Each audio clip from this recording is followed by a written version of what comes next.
When I was a kid, I never saw the water.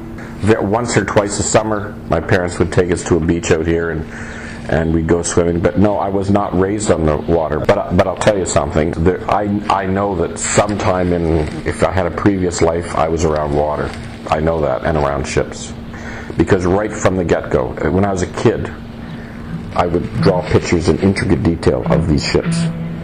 And it was right in my blood. I know it's right in my blood. So I have no idea whether you have previous lives, but for some reason I'm drawn to ships and maritime history.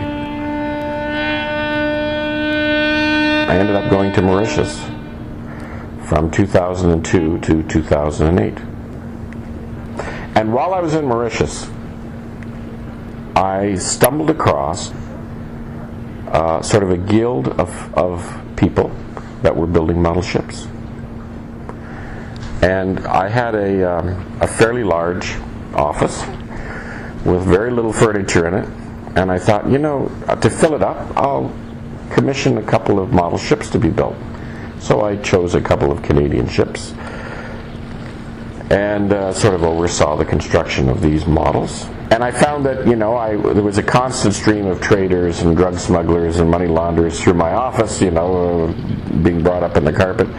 And nobody wanted to talk to me, but they loved these boats. Everybody was just attracted to these boats. I started really getting into this, and I thought, I'm going to be here for a few years. I'll just have a private collection built. When I started reading the maritime histories, as a kid and while I was overseas, I was reading a lot of history, a lot of books on maritime history, particularly Canadian maritime history, and shipping on the Great Lakes, etc. I realized that there was a huge amount of history here that most people didn't realize, and was not being taught in school, and most of the museums really don't cover this. So you start reading the histories of these boats, and you say, man, people's got to be interested in this.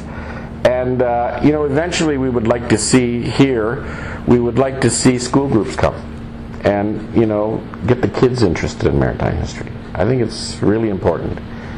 I don't think there's enough of this going on, frankly. This is sort of a hobby out of control here.